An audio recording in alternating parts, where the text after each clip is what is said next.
She didn't resist when they handcuffed her at the shooting range. No badge, no explanation needed, just a quiet woman hitting impossible targets who refused to identify herself at a small-town courtroom prepared for a routine arraignment until heavy doors swung open.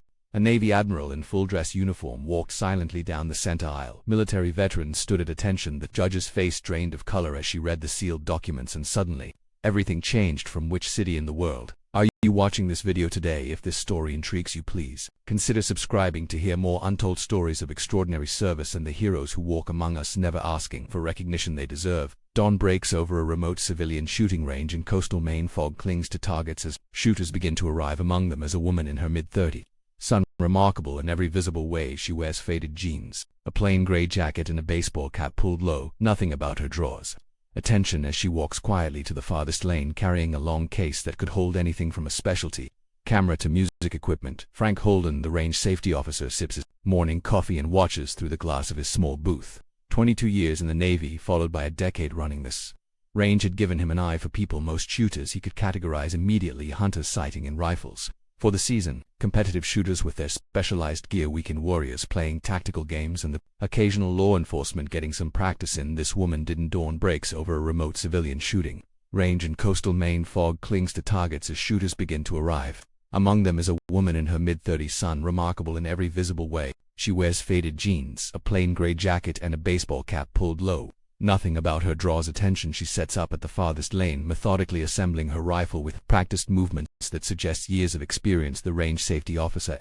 retired police officer named Frank, watches from his booth as she begins her session. Her first shots hit center mass with uncanny precision. Then, without adjusting her scope, she switches to targets at increasingly impossible distances. Frank notices her breathing technique, the controlled 4-count inhale, the steady hold, the relaxed exhale as she pulls the trigger. Most telling is how she adjusts for wind without equipment, sensing changes that even seasoned hunters would miss. A nervous patron approaches Frank. That woman at the end, something's not right. She's hitting targets that shouldn't be possible with that setup, and she's got no ID badge. 20 minutes later, two local police officers arrive. They approach cautiously, hands near holsters. "Ma'am, we need to see some identification and your permit for that weapon," the senior officer says. The woman turns calmly, hands visible. "Is there a problem, officer? ID and permit, please." Her face betrays nothing as she replies, "I don't have those with me." A search reveals no wallet, no phone, just a key card with no identifying marks and a small notebook with what appears to be coordinates. "You're going to need to come with us, ma'am." She doesn't resist when they handcuff her. No protest, no explanation, just quiet compliance that somehow unnerves the officers more than resistance would have. As they escort her to the police cruiser, Frank notices something striking. Her eyes continuously scan the tree line, the road, the mountain range in the distance, as if she's calculating something only she can see. The sheriff's office in Coastal Harbor is small. 3 holding cells, a booking area, and offices for the sheriff and 2 detectives. The woman sits silently during processing, offering no resistance but providing no information. "Name?" asks the booking officer. "Silence." "Address?" "Nothing." "You understand refusing to identify yourself as a crime, right?" She meets his gaze with calm, steady eyes but says nothing. Detective Marcus Wells takes over, attempting various interrogation techniques. Friendly conversation implied, threats about federal charges, mentions of cooperation benefits. She responds with respectful silence to each approach. "Got ourselves a real mystery," woman jokes. "A deputy, maybe she's a Russian spy." Others laugh when left alone in her cell. Subtle changes appear in her demeanor. She examines a room with measured precision, noting camera positions, identifying blind spots, timing guard rotations. Through her cell window, she carefully studies the building layout, marking emergency exits and security protocols. Prints came back empty. Wells tells the sheriff nothing in local or state databases. "Try federal." The sheriff suggests. "Systems down." Tech says we can try again tomorrow. A rookie officer brings her water as she accepts the cup. Her sleeve rides up slightly, revealing small distinctive scar on her wrist, the kind of mark left by specialized training exercises involving rope descents from helicopters. "That's an interesting scar," the officer comments. "Rock climbing accident." She replies, her first words in hours. The public defender arrives late afternoon, harried, overworked, annoyed. "You're making this much harder than it needs to be," he tells her. After 20 minutes of getting nowhere, they're talking about terrorist threats. "Now the weapon you had isn't registered anywhere." As they prepare her for arraignment the next morning, Wells notices something odd. Despite facing serious charges, despite the orange jumpsuit and handcuffs, she carries herself with unshakable calm. Not the defiance of a career criminal or the fear of someone in trouble, but the patience of someone who knows something everyone else doesn't. As deputies escort her to the courthouse van, she briefly glances toward the harbor, where a naval vessel can be seen in the distance for just a moment. The smallest change crosses her expression. The Coastal Harbor Courthouse dates back to 1887. Its wooden benches and ornate railings Speaking to a simple time today, it's packed beyond capacity. Curious locals, reporters from Portland papers, and unusually several men in dark suits positioned strategically around the room. Judge Eleanor Harmon looks irritated as she reviews the docket at the defendant's table. The woman sits quietly next to her, frustrated. Public defender, Your Honor, I'd like to request a continuance. The defender says, my client that has been uncooperative and I haven't been able to prepare adequately. From the gallery, a man in a suit stands. Your Honor, I'm Special Agent Thomas from Homeland Security. We're requesting immediate transfer of the defendant to federal custody pending investigation of potential threats to national security before the judge can respond. Another voice joins and the FBI has jurisdiction. Here, Your Honor, a different suited man approaches. We have reason to believe this relates to an ongoing investigation. The judge bangs her gavel. Enough. This is still my courtroom. We will proceed with arraignment, and then I will consider jurisdictional arguments. The clerk reads charges: possession of unregistered firearms, refusal to identify to law enforcement, potential terrorist activity. The defendant remains impassive, eyes focused, forward posture. Perfect. Detective Wells, seated in the front row, studies her with growing curiosity. Something about her doesn't fit any profile he knows. Not terrorist, not criminal, not mentally ill. How does the defendant plead? Judge Harmon asks before the public defender can answer. The heavy oak doors at the back of the courtroom swing open. Every head turns as a Navy admiral in full dress uniform walks in, medals gleaming under the fluorescent lights. Two officers flank him, equally formal in their appearance. The gallery falls silent without announcement or permission. The admiral walks directly down the center aisle.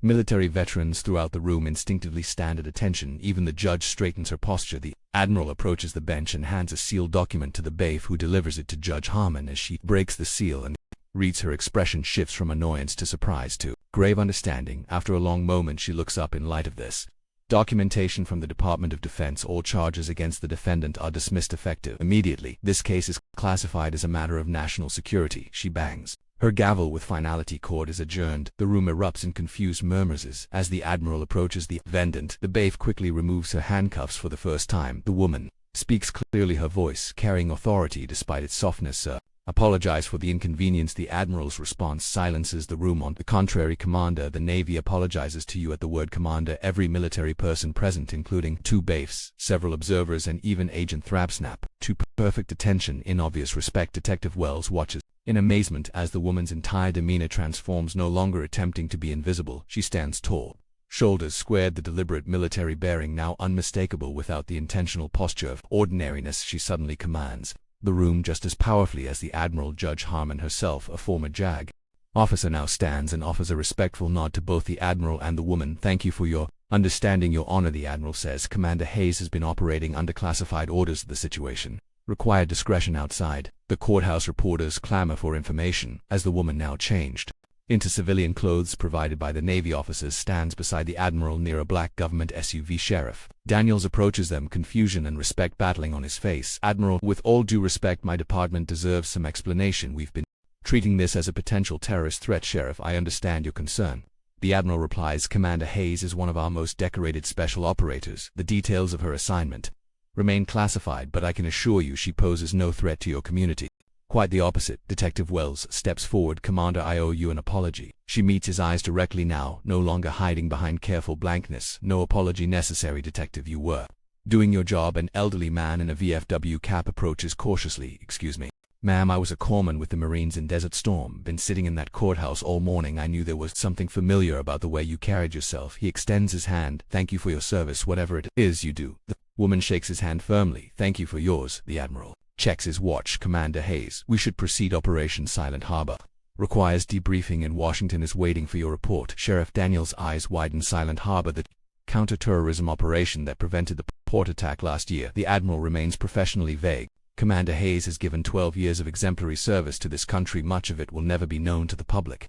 A reporter pushes forward. Commander, will you make a statement? No comment, she replies firmly, and I'd appreciate privacy. As they move toward the waiting vehicles, something remarkable happens. The law enforcement officers present, including those who had arrested and detained her, form an impromptu honor corridor. The military personnel among them salute as she passes. Detective Wells watches, finally understanding what had seemed so odd about her from the beginning. She wasn't trying to hide guilt, she was trained to hide excellence. Sunset casts long shadows across the now empty shooting range. Frank, the range safety officer, checks the last lanes before closing. A government vehicle pulls up and Commander Hayes steps out. Her demeanor is subtly different now. Without needing to hide her capabilities, she moves with the fluid efficiency of someone at the absolute peak of physical training. I've come for my equipment, she explains. Frank nods. Sheriff had it sent back this afternoon. Special courier. He retrieves a secured case from the office. As she checks the contents, Frank clears his throat. 20 years Navy myself. Submarines, nothing fancy like what you must do, but I thought there was something about you. She smiles slightly. Most people see what they expect to see. That rifle, it's not standard issue for anyone I know. No, she agrees. It's not. She takes it out, assembles it with practiced ease, and approaches the farthest lane without a scope. She takes aim at a target barely visible in the fading light. An impossible shot by any standard. The rifle barely makes a sound through binoculars. Frank confirms a perfect bullseye. She disassembles the rifle and packs it carefully. I appreciate your discretion. Earlier you could have intervened before the police arrived. It wasn't my place, Frank says, but I did call someone after they took you, an old Navy buddy who works at the Pentagon now. She pauses, then nods with understanding. Thank you. Will you come back? He asks as she returns to her vehicle. Commander Hayes looks out toward the harbor where naval operations continue unseen by most civilians. Some of us are always around, she says quietly. You just don't see us.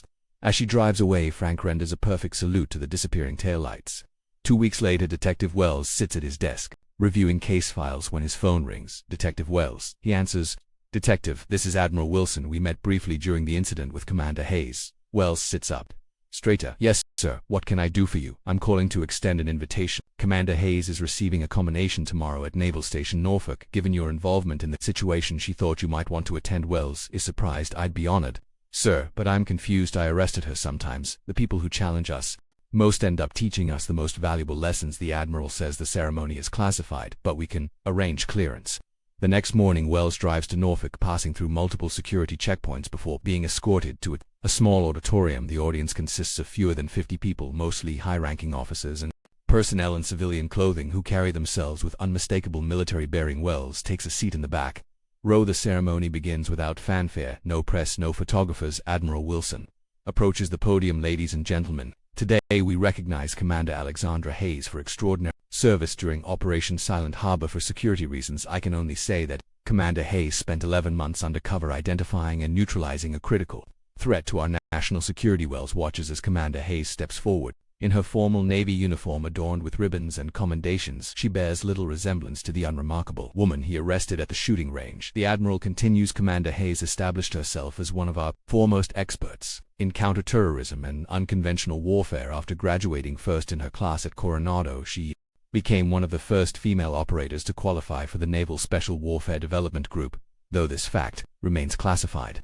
Wells leans forward, beginning to understand the magnitude of the person he had handcuffed and processed as a potential threat during Operation Silent Harbor. Commander Hayes eliminated 16 confirmed threats while maintaining deep cover. Her actions directly prevented a coordinated attack on 3 eastern seaboard ports that would have resulted in catastrophic loss of life. The Admiral looks directly at Commander Hayes. When your position was potentially compromised, you maintained operational security despite personal risk. Even when doing so resulted in your detention by local authorities. Wells feels a flush of embarrassment, but he notices Commander Hayes nodding respectfully toward him. There is no anger or resentment in her expression. After the ceremony, Wells approaches her cautiously. Commander Hayes, congratulations on your commendation. Thank you for coming, Detective, she says, extending her hand. I want to apologize again for what happened. No need. You were doing exactly what you should have done given the information you had, she replies. In fact, your thoroughness was impressive. Most would have been satisfied with a simple warning about range regulations. Wells shifts uncomfortably. If you don't mind me asking, why was it necessary to be detained? Surely you could have identified yourself to us privately. Commander Hayes glances around, then leads him to a quieter corner of the room. The operation wasn't complete. My cover identity needed to remain intact. Even under scrutiny, the individuals we were tracking had contacts throughout local government and law enforcement along the coast. If word got out that I'd received special treatment or identified myself as military, 11 months of work would have been compromised. So you just let us arrest you. Sometimes the best way to maintain cover is to commit fully to it, even when it's inconvenient, she says with a ghost of a smile. Besides, I knew the Admiral would intervene before things went too far. Another officer approaches, signaling that she's needed elsewhere. It was good to see you, Detective, she says. Keep up the good work. As she walks away, Admiral Wilson appears beside Wells. Impressive woman, isn't she? The Admiral says, yes, sir. I've never met anyone like her. Few have. The Admiral pauses. You know, Detective, we're always looking for people with your attention to detail and persistence. If you ever consider a change of career, call my office. 6 months later, Wells stands on the deck of a naval vessel watching the coast of Maine disappear into the distance. After 13 years with the Coastal Harbor Police Department. He had accepted a position with the Naval Criminal Investigative Service, his first assignment, liaison between local law enforcement and naval special operations. Along the eastern seaboard, his phone buzzes with a text message from an unlisted number. "Some of us are always round. Welcome aboard." Wells smiles, recognizing Commander Hayes' words from the shooting range. He knows he'll probably never see her again. People like her operate in shadows, their successes never celebrated publicly, their sacrifices rarely acknowledged, but now he'll be part of the system that supports them, that makes their work possible. He'll help ensure that the next time someone like Commander Hayes needs to maintain cover, there will be protocols in place to protect both the operation and the local authorities doing their jobs. The captain approaches. "Detective Wells, we're receiving reports of unusual activity at a private shooting range near our next port. Thought you might want to take point on this one." Wells nods, understanding that his new role is beginning. "Yes, sir, I'll look into it right away." As he reviews the preliminary report, he notices a detail that makes him smile: a woman with unremarkable appearance hitting targets at impossible distances. Some things never change. Months pass. Wells settles into his role with NCIS, developing protocols for identifying potential special operators in civilian encounters. His experience with Commander Hayes becomes a training scenario for police departments along the coast. Then one stormy evening, as he works late in his office, a knock comes at his door. Standing there once again in civilian clothes, with that deliberately unremarkable appearance, is Commander Hayes. "Detective." She acknowledges with a nod. "It's Agent now." He corrects, gesturing for her to enter. "I didn't expect to see you again." "Plans change," she says, taking a seat. "I understand. You've implemented new protocols for identifying operators in the field based on our encounter." "Yes. It's helping prevent similar situations." She studies him for a moment. "Your work has been noticed, which is why I'm here. We need someone with your perspective for an upcoming operation." Wells leans forward, intrigued. "What kind of operation?" "The kind that requires someone who understands both sides, law enforcement and military. Someone who can navigate the gray areas when they overlap." "Is this official?" "Very," she says, sliding a folder across his desk. "Admiral Wilson recommended you personally." As Wells reviews the documents, he begins to understand the scope of what she's proposing: a joint task force targeting domestic threats with international connections, operating in the shadows between military jurisdiction and civilian law enforcement. "Why me?" he asks. Finally, Commander Hayes studies him with those same calculating eyes he remembers from their first encounter. "Because when you arrested me, you knew something wasn't right, but you followed procedure anyway. You put duty above instinct. That's exactly what we need." Wells considers the opportunity before him. 6 months ago, he was a small-town detective. Now he's being invited into a world few civilians ever see. "When do we start?" he asks. Commander Hayes stands. "We already have. Meet me tomorrow at 600 same shooting range where we first met." "In Wells, yes, this time leave the handcuffs at home." As she departs, Wells reflects on the strange path that led him here, from arresting a mysterious woman at a shooting range to joining her in defense of national security. Life certainly takes unexpected turns. He glances down at the classified folder on his desk, emblazoned with the operation name Silent Harbor 2. Tomorrow would mark the beginning of a new chapter, one where the lines between law enforcement and military operations blur, where success means that nothing happens and the greatest victories are the ones the public never hears about. Frank arrives at the shooting range an hour before dawn. His usual routine for the past 15 years. He's surprised to find the lights already on inside the main building. "Hello," he calls, hand instinctively moving toward the small revolver he keeps for emergencies. "Just me, Frank," comes a familiar voice. Commander Hayes sits at his desk reviewing what appear to be satellite images. "Didn't expect to see you back so soon," he says, relaxing. "It's been, what, 8 months?" "9, she corrects, closing the folder. "And this isn't exactly a social call." Frank nods, understanding. "Agent Wells called yesterday, said I should prepare for some visitors. Here's a quick study," she replies. "We need your range for the next 72 hours, exclusive use." Frank raises an eyebrow. "That's a big ask during hunting season." "I know, that's why this came with the request." She slides an envelope across the desk. Frank glances inside, sees a check with enough zeros to cover 6 months of operating costs. "That'll do it, but you know I would have said yes anyway. We do things properly," she says, "even when no one's watching. Especially then." Over the next few hours, vehicles begin arriving: unmarked SUV, communications van disguised as a cable company truck, and a dozen men and women who, like Commander Hayes, have perfected the art of being forgettable. By noon, the shooting range has transformed into a tactical operations center. Maps cover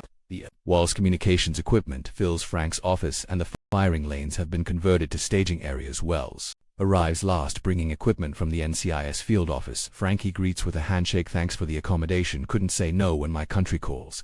Frank replies. Besides, Commander Hayes has a way of being persuasive without saying much at all. Wells smiles that she does. Commander Hayes gathers everyone for a briefing for those who haven't been briefed.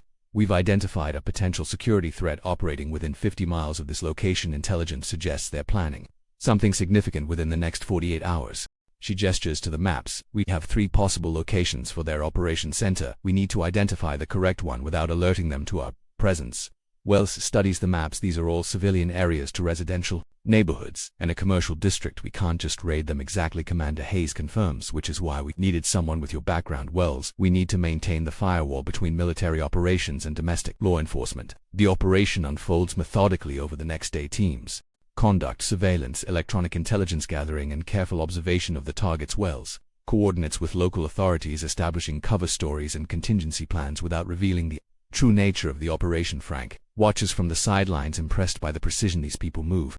Differently from ordinary soldiers or police officers, more efficient, more controlled, communicating with minimal words and subtle gestures. Late that night, a breakthrough comes. A team monitoring electronic communications picks up coded transmissions from one of the target locations, an abandoned waterfront warehouse that on paper belongs to a shell company. We've got movement reports. One of the analysts' thermal imaging shows at least 8 individuals inside, plus what appears to be weapons cache. Commander Hayes studies the feed. Wells, this is where it gets complicated. We have probable cause, but this needs to transition to a law enforcement operation. Wells nods. I'll contact the tactical response team, but they'll need a briefing. Give them the minimum. She instructs foreign-trained operatives planning domestic attack. Nothing about our unit or mission parameters, as Wells coordinates with local authorities. Commander Hayes pulls Frank aside. We need one more thing from you. Name it, he says. When this is over, certain details will need to be forgotten. The equipment here, some of the personnel you've met, the exact nature of the operation.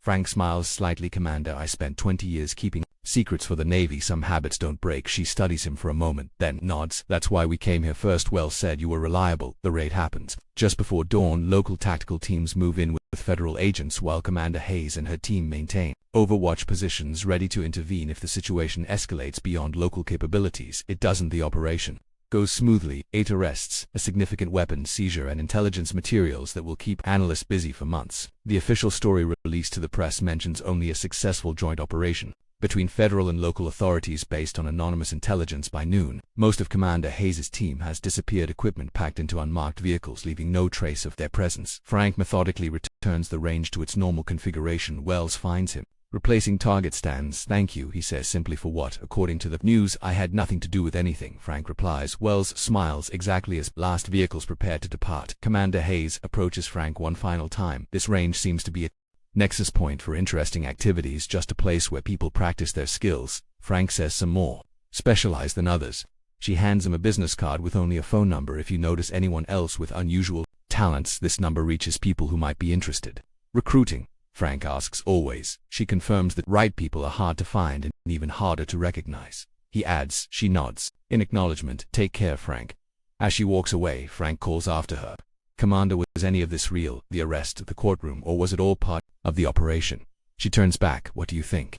Frank considers this. I think sometimes the most effective way to hide is in plain sight. Create a spectacle that people remember, but for reasons that distract from the truth. For the first time, Commander Hayes gives him a genuine smile. You would have made an excellent operative yourself, Frank. I'm happy keeping the range running, he says. Someone needs to be here when people like you need a quiet place to practice. 6 months later, Frank notices a young woman at the range, early 20s, handling her rifle with unusual expertise. Nothing flashy, but her technique speaks of professional training when she adjusts for a difficult crosswind shot without checking any instruments. Frank remembers Commander Hayes doing the same thing. He watches for an hour as she systematically works through different distances, recording her results in a small notebook. When she finishes, he approaches. That's some impressive shooting. She nods politely. Thank you. I practice when I can. Military background? He asks casually. College shooting team. She replies. A perfect cover story, plausible and difficult to verify. Frank nods, playing along. Well, you're welcome here anytime. We get all skill levels. As she packs her equipment, he notices a familiar movement pattern, the same efficient motions he's seen from Commander Hayes and her team that evening. After closing, Frank stares at the business card Commander Hayes gave him. The young woman had been good, very good at maintaining her cover, but to his trained eyes certain things can't be hidden. He dials the number. Identification, answers a neutral voice. Blue water, still horizon, Frank says, recalling the authentication phrase Wells had taught him. Go ahead. I met someone interesting today, Frank says. The kind of person you might want to know about. Details. Female, early 20s, expert marksmanship with unusual training indicators, giving cover story about college teams, but showing operational movement patterns. A pause assessment. Either she's one of yours testing me, or she's someone who should be on your radar. We'll look into it. Anything else? Frank hesitates. Is Commander Hayes still active in this area? Another pause. Longer. This time that name isn't in our current operational database, Frank understands. Of course, just curious, your contribution is noted and appreciated. 3 days later, the young woman returns to the range. This time a man accompanies her, middle-aged with the bearing of someone comfortable with authority. They practice together their interactions, suggesting a mentor-student relationship. When they finish, the man approaches Frank while the woman packs their equipment. "Mr. Sullivan," he says, using Frank's last name, though Frank hasn't introduced himself. "I understand you made a call recently." Frank remains calm. "I did. Good eyes." The man says she's one of our assessment candidates. Part of her evaluation was to shoot here without drawing attention.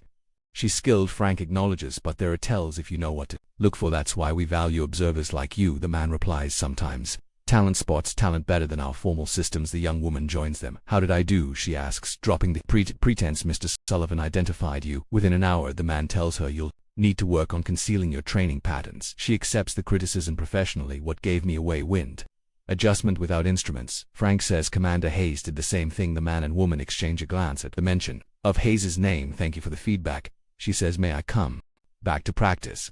Frank nods. "Any time, though you might want to deliberately miss occasionally if you're trying to blend in." As they prepare to leave, the man hands Frank an envelope. "Our appreciation for your discretion and assistance." Inside is a new business card.